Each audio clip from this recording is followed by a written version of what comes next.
Halo semuanya, perkenalkan saya Gregorius Alberta.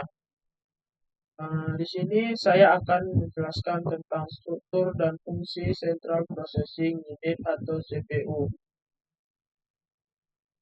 Pengertian CPU. CPU adalah Central Processing Unit atau Central Processing Unit adalah otak dari sebuah komputer yang terdiri dari unit kontrol atau CPU untuk dapat mengarahkan semua operasi unit aritmatika logika atau ALU dan juga untuk memperhitungkan dan logik untuk perhitungan dan logika serta register untuk penyimpanan sementara data. Fungsi dari CPU ini ialah untuk mengambil instruksi program, mendekodekannya dan mengeksekusinya untuk memproses data dan juga untuk menjalankan perintah serta siklus fetch execute sebagai inti kerjanya. CPU ini sering disebut sebagai sebuah otak komputer karena dia dapat bertugas untuk menjalankan instruksi program, dapat juga untuk mengolah data, serta dapat juga untuk mengendalikan kerja perangkat keras lainnya. Fungsi CPU ada 4. Yang pertama, untuk menjalankan instruksi-instruksi yang dapat diberikan kepada komputer, termasuk instruksi yang diberikan oleh sistem operasi, aplikasi, dan juga input pengguna. Baru yang kedua ialah mengontrol akses ke memori dan perangkat lain yang dapat terhubung ke komputer, termasuk itu hard drive, peripheral, dan perangkat jaringan. Baru yang ketiga itu ada mengontrol aliran data masuk dan keluar dari komputer, termasuk pengiriman data ke layar, printer, dan peripheral lainnya. Baru yang keempat itu untuk menjalankan perhitungan matematika yang rumit seperti yang dibutuhkan untuk menjalankan aplikasi yang memerlukan banyak pengolahan data. Bagian-bagian dari CPU. Yang pertama itu ada arsitektur CPU.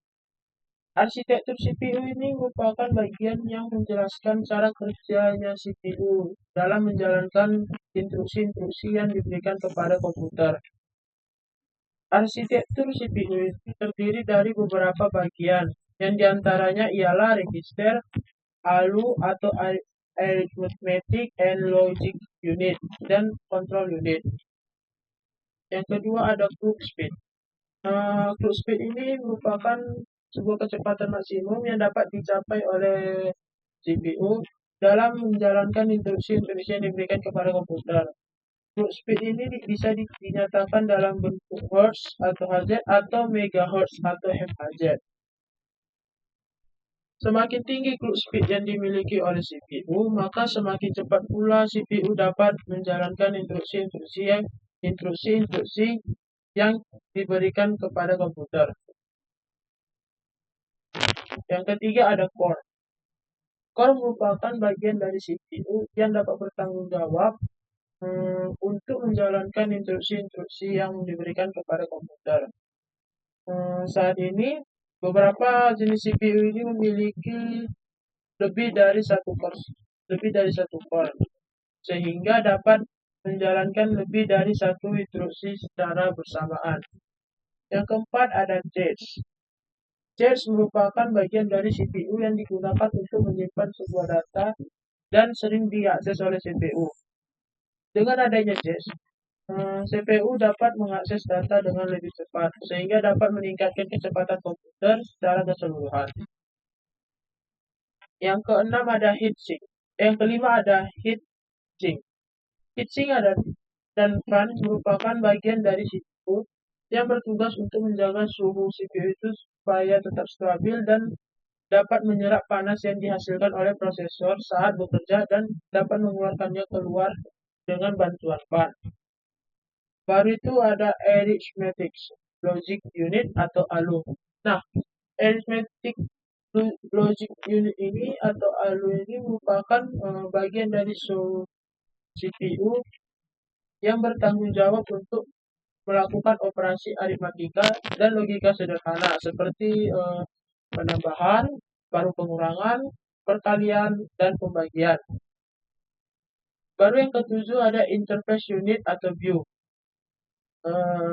Bus interface unit atau view ini adalah merupakan bagian dari CPU yang dapat bertanggung jawab untuk mengalirkan sebuah data dari antara CPU dan ke perangkat lainnya yang ada di komputer. Seperti itu ada memori, baru yang kedua itu ada hard drive, baru yang ketiga itu ada perangkat input atau output lainnya. Baru yang kedelapan ada control unit. Control unit atau CPU merupakan bagian dari CPU yang bertanggung jawab untuk mengontrol seluruh aktivitas yang terjadi di dalam sebuah komputer tersebut. Seperti membaca instruksi dari memori, mengontrol aliran data, dan mengirimkan sinyal ke perangkat lain di komputer. Cara kerja CPU. Proses kerja CPU itu dapat dikenal dengan fetch, decode, dan execute. Yaitu fetch itu adalah untuk mengambil instruksi dari sebuah memori. Decode itu dapat bisa untuk menerjemahkan sebuah instruksi. Yang ketiga itu execute ialah untuk menjalankan sebuah instruksi.